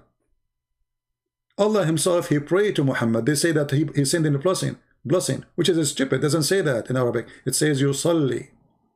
So if not Muhammad, if the Prophet of Allah was not exist, the stones, then the arsh mean the throne of Allah, the kursi, the chair of Allah, the lawh, which mean the tablet of Allah, al-qalam, which mean the pen, and those are, by the way, those are not Arabic words, and the Quran says the Quran is a pure Arabic.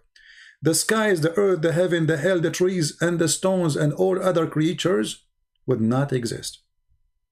You Muslim, you claim that you are monotheist.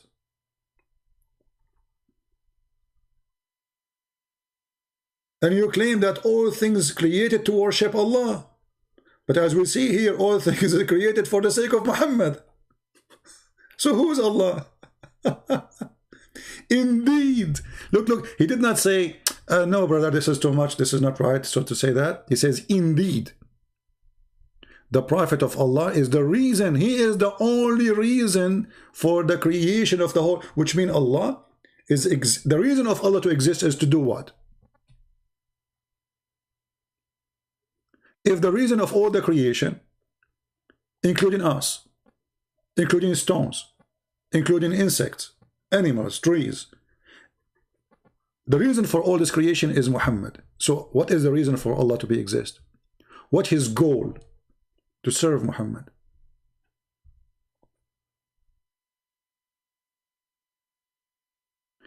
The Prophet of Allah sallallahu alayhi wasallam said, Allah said, when Adam made mistake, he asked, oh Allah, I asked you for the sake of Muhammad to forgive me. Huh?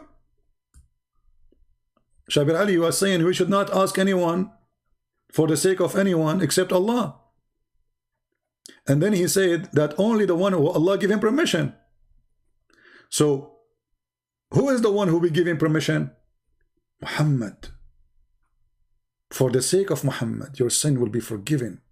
Not for the sake of Allah, for the sake of Muhammad. Allah said, Adam, how you recognize Muhammad when I have not yet created him? But do you remember that Shabir Ali said, Allahu Sami'ul Alim, which means Allah is all hearing, all knowing? How Allah is all knowing, he was surprised and shocked how Adam he recognized Muhammad. Like what? How you know? Hey Adam, how you recognize Muhammad, man? I did not create him yet. Adam, he said, look how funny child this story is.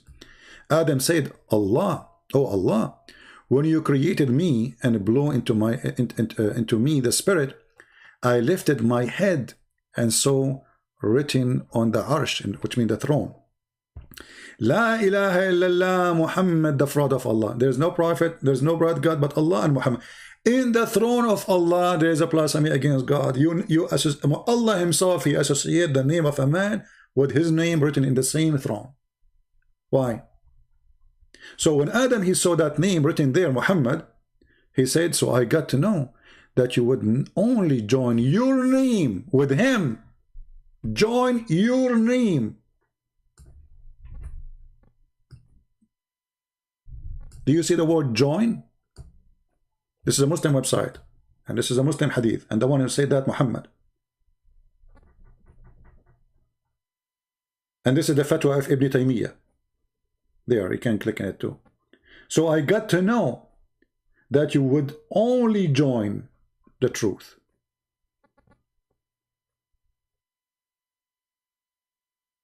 Or join the name of the one who is the most beloved to you. Allah himself, he commit shirk. He joined his name with the name of Muhammad. So when the Muhammadan, they speak about monotheism, Islam is the last one to speak about monotheism. And not to forget to mention Muhammad. Okay, hold on. I don't know if I should continue with the video, but let me make one more hit. In the hit, was Muhammad worshipping idols? Remember, Allah forgive not that who take other with him. Right? If there's any verse in the Quran says Muhammad he worship idols, absolutely. Let us go to the Quran.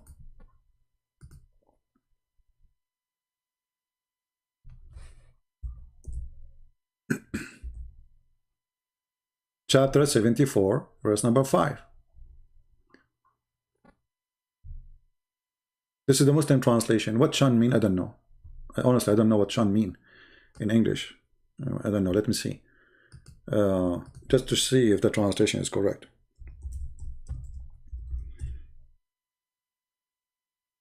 Shan mean.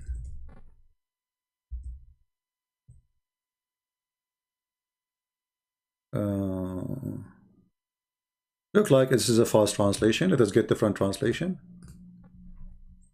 This is Yusuf Ali. They love to lie. They love it. This guy is saying shan because it should be a that the word there is about worshipping idols. Hold on. Let us try to find a little decent translation. Maybe we can get lucky. Aha! Aha! And keep away from ar-rajz. Keep away. It says keep away or leave it.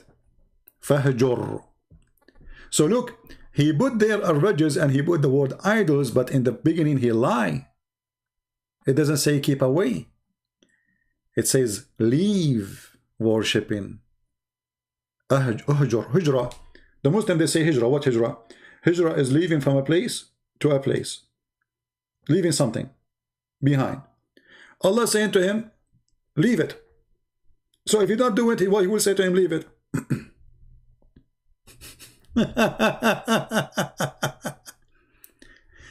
If he is not doing it, why Allah will say to him, leave it? Leave what? He's not doing it anyway. He should not leave anything unless he is doing that thing.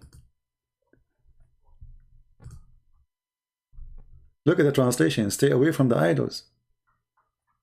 Stay away from the idols? Or it says it clearly, leave the idols. I mean, I never saw really any Islamic translation have little honesty. They don't.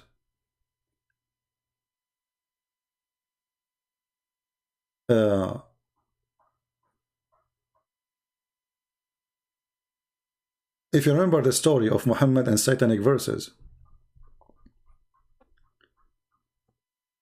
right? But let me see if I can find Ibn Kathir. Hold on. Let us see if we can get the liars busted from Ibn Kathir in English. Remember, Ibn Kathir in English is different from Ibn Kathir in Arabic. Always. All right. Chapter 74, verse number 5. Give me a second. I'll put it for you on the screen. See, this is supposedly, I said to myself, anyway, now good, the chat is off, so I will not stay for long. Yeah, right. All right. But you know, the topic is kind of complicated, so I like to cover it as much as we can. All right.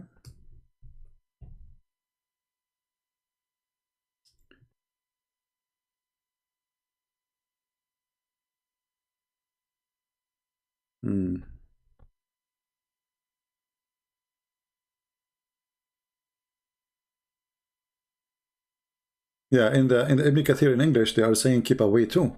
Let us see. You know, they are lying because Ibn Kathir in English is not the same as in Arabic. Actually, we can show it in Arabic.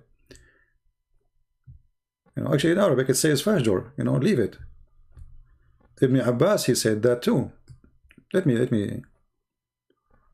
show you some.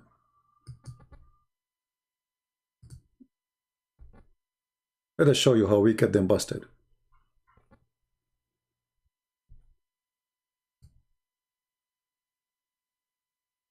Because the English always, give me a second, guys. I know the screen is not showing, but we want to show you how we get them busted. Muhammad is an idol worshipper, with no question, from their books.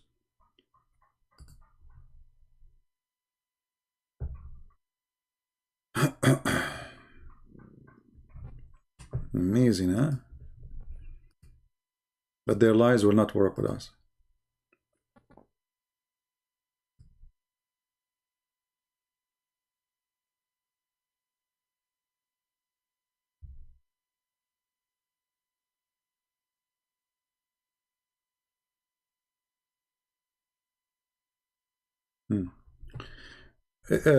I will show you the Arabic, and then what I will do, I will use Google Translation. All right? Because in Arabic it's different from English. Let us show you. I will put in the screen for you. Give me a second.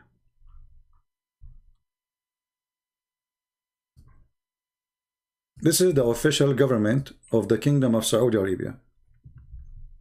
قوله تعالى والرجز فهجر. And here they are saying what it's mean. يعني الأوثان, the idols. And then he say أي فترك. فترك, which mean leave it. Don't do it. Leave it. And in front of you, I'm going to click translate to English. Again, this is the official government of the Kingdom of Saudi Arabia. Translate. I'm going to translate to Arabic. Weird. We don't want Arabic. What Arabic? Translate to Arabic? No. Give me a second. Google translating the Arabic into Arabic.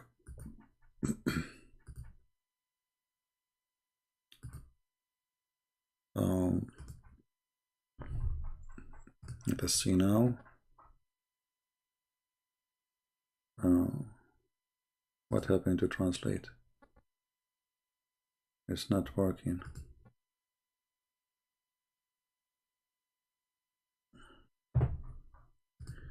Let us refresh the page. Maybe that will help.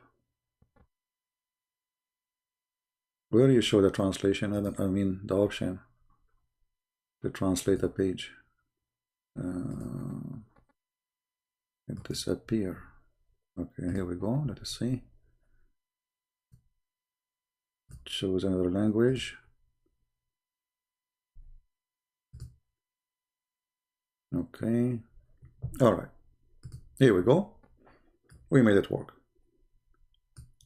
The Almighty says it and abomination for so forsake Almighty. Okay, and the translation is not really good. And then Mujahid and Akrama, etc. And they say the idols. The idols. So avoid abomination from the idols. Translation is very bad. But anyone, actually, you know what? I will do an easiest way. Hold on. Let us do this. I will open Google Translation. I will copy the word or sentence. Because it looks like Google is confused when we are. All right. Let us open the the thing for you. The screen. I will copy in the front of your eyes the sentence.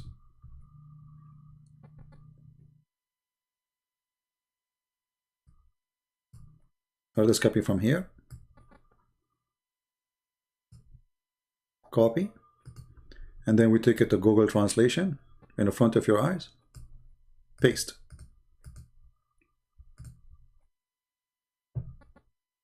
Then forsake it, i.e. leave it. Do you see it? They say to us, and Shabir, he said, Allah forgive not those who associate with him, other gods. If Muhammad do not worship idols, so why Allah saying to him, then forsake it and leave it? And who is the one who's saying that? The highest, the cousin of Muhammad ibn Abbas, explaining. And what he's talking about, Isaf and Naila, and idols who they have 6 in the Kaaba, Muhammad used to worship them. Let us copy in front of you just to show you we are not making things up. وقال قتادة الرجز إيساف ونائل صنمان كانا عند البيت. Let us take it. Copy. Take it to Google Translation.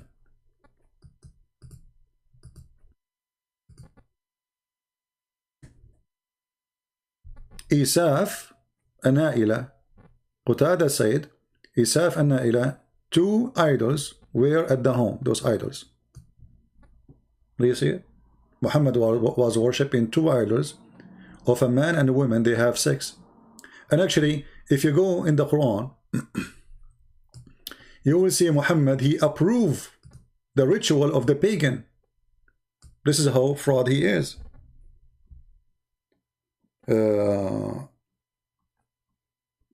If you remember,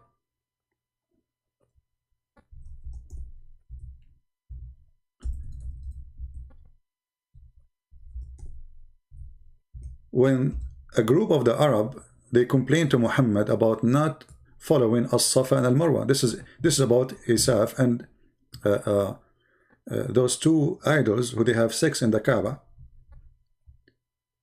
They come to Muhammad, they said, well, you know what? We want to practice as-Safa and al-Marwa. Some Muslims, they are refusing that. They are saying this is the shrine of the pagan. But this is our shrine. What Muhammad, he said, look at this. He said, well, obviously, the Safa and Marwa are among the symbol of Allah. And there is no sin on him, the one who perform Hajj to them.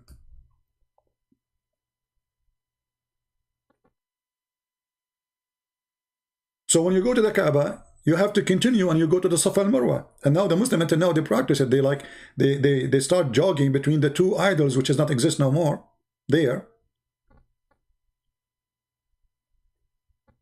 And it's a practice of Islam. If you go and read the interpretation for this, you would die laughing. Chapter 2, verse 158.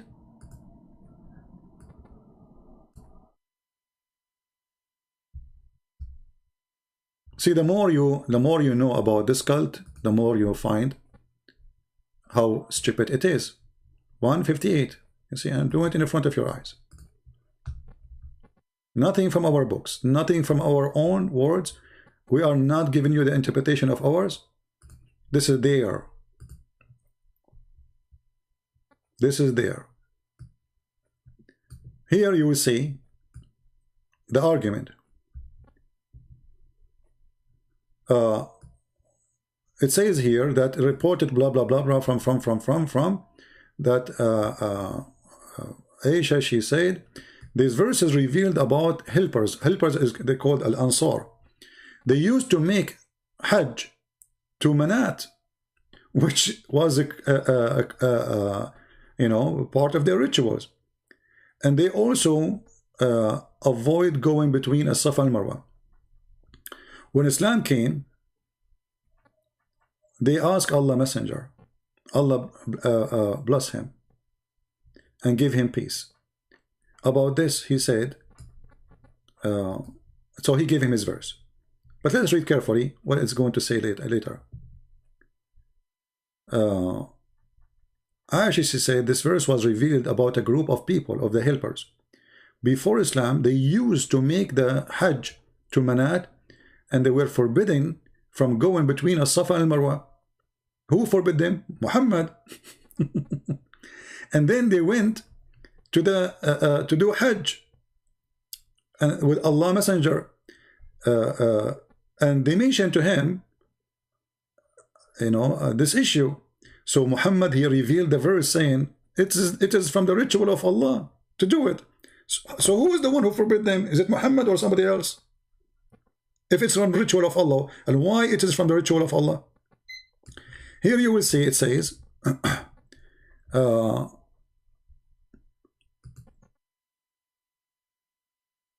Abu Salama, Hisham, his father, says, because they were the shrine of Quraysh in the pre-Islamic period, so they were abandoned them in Islam. Then Allah revealed the verse saying, said Umar, etc. I asked Abu Umar, blah blah blah. He said, go to Ibn Abbas and ask him. And then look what they said. He said that there was an idol, it's called as-Safa, and an idol from them is a man called Isaf. So as-Safa, there's an idol there, it's called Isaf, is a man. And Marwa, in the Marwa area, there's an idol from them, it's called a woman, she is called Naila. The people of the book claim that those had committed adultery in the Kaaba, and they were punished by Allah. And here the story would get more funny. If they are punished by Allah, why people worship them? Unbelievable. So Allah, he turned them into rocks. True story. So why you are going between them? And then Muhammad, he says, there's no problem to go between them. So, you know, the complaint was, we want to do this. And they were forbidden for some time not to do it. Why? Because this is the shrine of the pagans, supposedly. And Muhammad is supposedly is coming with a new religion. Muhammad, he compromised, he changed his religion.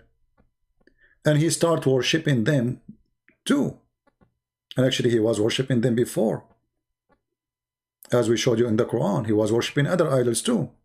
Because the Quran did not specify which idols he was worshipping, but the Quran says, leave away those idols. Utruk. And here you see Muhammad, he compromised again, and he allowed his followers to bow down and to worship the shrines of the pagans. And not to forget the story of the satanic verses, but maybe we can talk about it later. The video is getting so long. Muhammad himself, he bowed down to the satanic, in the satanic verses story, to the idols, and it says, wasajada wasajadu, which means he bowed down, and they bowed down. Who? All the pagans with him. Why? Because he praised the three daughters of Allah. So when we get someone like Shabir Ali trying to make his God a monotheist God, it's a very funny story. Same time, what monotheism mean? One God. Just to make you understand what I'm trying to say to you.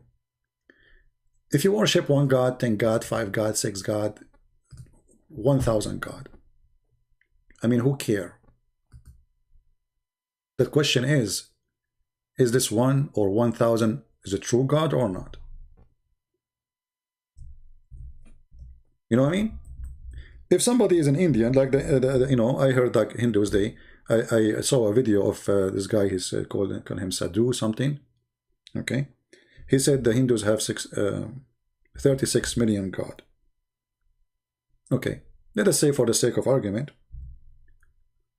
there is 36 million gods, and they all exist. And then there's no problem. Do you understand what I'm saying? It's not the problem. It's having millions of gods or one God. The problem is this even one God or 2 God or 3 God or 5 God? Are they exist? Are they true? So they try to focus in stupid things, avoiding what is important to keep you busy from their stupidity. I will put the video again of the debate. Hold on. To keep you busy from what is important, that this God cannot be God, for he is a stupid God. Have you ever heard of a God? He think that the baby is coming from a sperm coming from the ribs of the women, and the sperm of the man is coming from the backbone. Have you ever heard of a God? He think the sun set in murky water. Have you ever heard of a God? He said to his prophet that the sun goes and set every day in the throne of Allah. And this is how he explained the sunset. Have you ever heard of a God? You don't remember which one he created first? The mountains or the trees or the stars? In one chapter he said the stars, in the other chapter the stars first, the other chapter he says the opposite. Have you ever heard of a God? He says stupid things like hail come from mountains in heaven. So how many God? Who care? The question is how stupid your God is, and how God can be stupid. Otherwise, if there is a person exists in Kuala Lumpur and he worship 1 billion God, but they are a true God, then he's right. The numbers is not really important. So when a Muslim, he is so proud about worshiping one God. We worship one God. You worship one idiot God.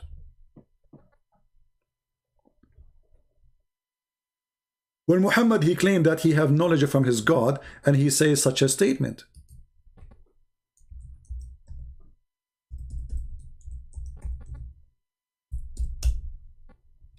This is from God?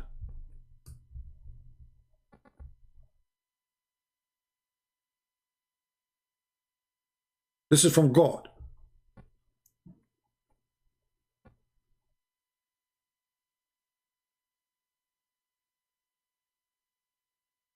When Muhammad, he mentioned this. This is from God.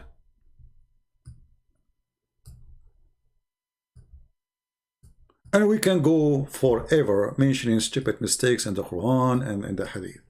So I say to Muslims, I say to Christians, I say to Hindus, I say to Buddhas, be mature. Don't be a child. The Muslims always, they speak about their God as one God, and they are proud about it as if they have like accomplishment. I find it the most silly, stupid thing to say. I understand to say that you have one God, no problem. But to be so like you think you are the winner, we worship one God. There's many people worship one God. There's people who worship Satan, believe he's the only God.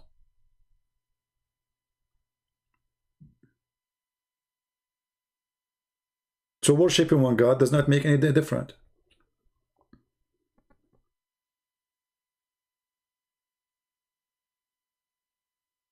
Have you ever heard of a God, he want to make Quran better than the Quran? Hey guys, I have books. I'm going to make my coming book, I promise you, is going to be better than my previous books. Well, that's possible for a human being. But for God, quality, they never change. The Muslim, they reject God to be a man, but then we find that Allah himself, he have a shin, he have hands, he have all, you know, limp. The Muslim, they say we worship one God, but then they say to us the Quran is not created. The breed of Allah is different from Allah. The Quran is not created by Allah. Okay, how you say he is the only creator and then Quran is not created? Neither by Allah, neither by anyone. So Islam is a mess. Islam is like a messed up cult. And this is what we got today. When we say Muslims, by the way, I mean, who is Muslims? Do you know who is Muslim? There's no Muslims. There's millions of sect and ideas and belief, and they contradict each other and they kill each other, and none of them agree with the other one because simply it's impossible. And you know, the funny, the Muslim, they say Islam will take over. Take over what? The world. Will dominate the world. Okay, what Islam? What Islam is going to do, you know, to dominate? Your prophet, he said Islam will start small and will end small. So even in that, you know, they are so proud about things contradict what their prophet said. Their prophet said, are you saying your prophet is a false prophet? Because he said Islam start as a small and will end as a small. And this is Sahih. He also reported God messenger is saying, Islam began as a small religion and will return to the state in which it began. Very small. Who is telling the truth? And as the Muslim, how many Muslims today? They count everybody as a Muslim. The second you start saying this sect says that, this sect says that, they say, oh, those are not Muslims. This is the stupidity and the madness of this cult. I hope this video wasn't too much long for you, but I think this is a very good study to show you a lot. We have a lot of reference, and as you see, everything we give you, it is coming from their books. It's in the screen. It's live. You know, it's just there. Just to grab it, save it, take notes, and this is the way to learn. And by the way, the Muslims are very upset from Shabir Ali because he did so bad in the debate, as if they can do better. And I wonder, Shabir Ali, why he will not debate me? You know, I mean, he have no problem to debate anyone. All of them, they have no problem. Either they say, want to debate you face to face. Soon they will say bum to bum, shoulder to shoulder. I'm not sure what is that, but they will not debate me.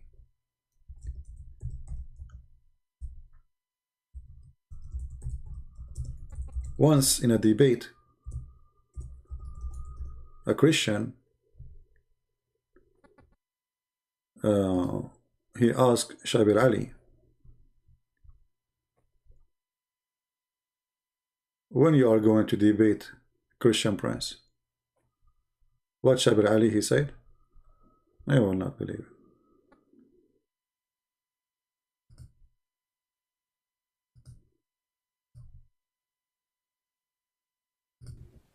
The mic right there.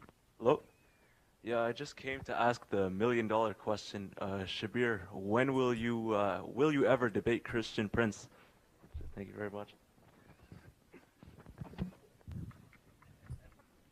Yeah, for those of you who don't know Christian Prince, he is a personality who has been operating some sort of an internet radio broadcast, as far as I can remember.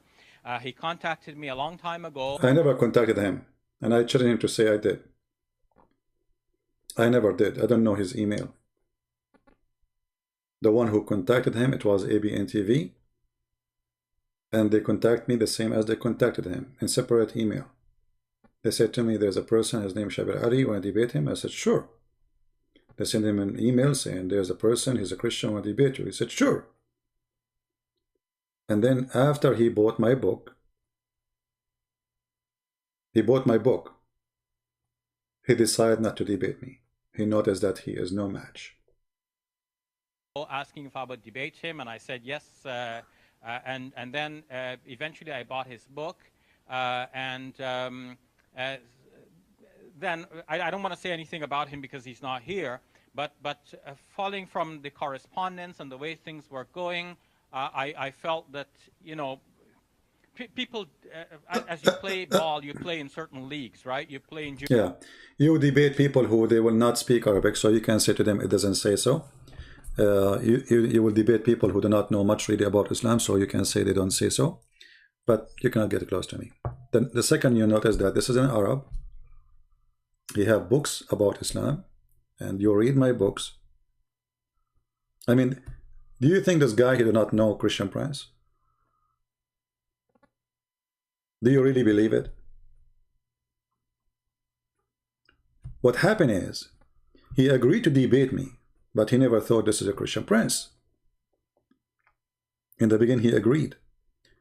And then, when they told him this is a Christian Prince, he got my book, so he can read my response. Maybe he can refute it. When he got my books, he noticed that he is no match to refute anything in the books. You know, why this guy, he don't go and say, hey, the Christian Prince in this book, he said so. Get him busted.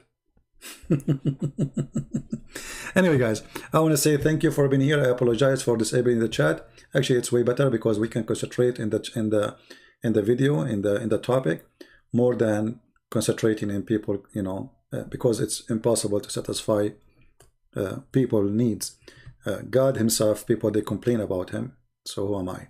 So thank you very much for being here. May the Lord bless you, and until we see you soon again, Christ is Lord, Islam is false, and don't forget to subscribe to our Patreon if you like to support us, or to like to be updated, because we change the channel where we go and where we will be live. As you see, we keep receiving strike. I just received a strike yesterday. That's why we disabled the chat.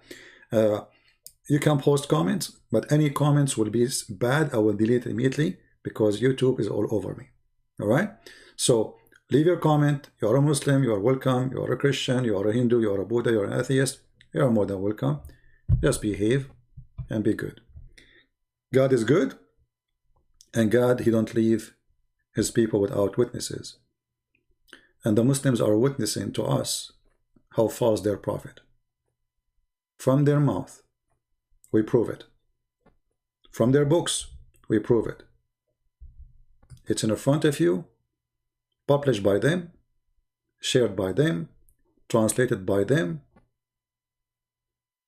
shown to you by us. God bless you. Christ is Lord. See you soon.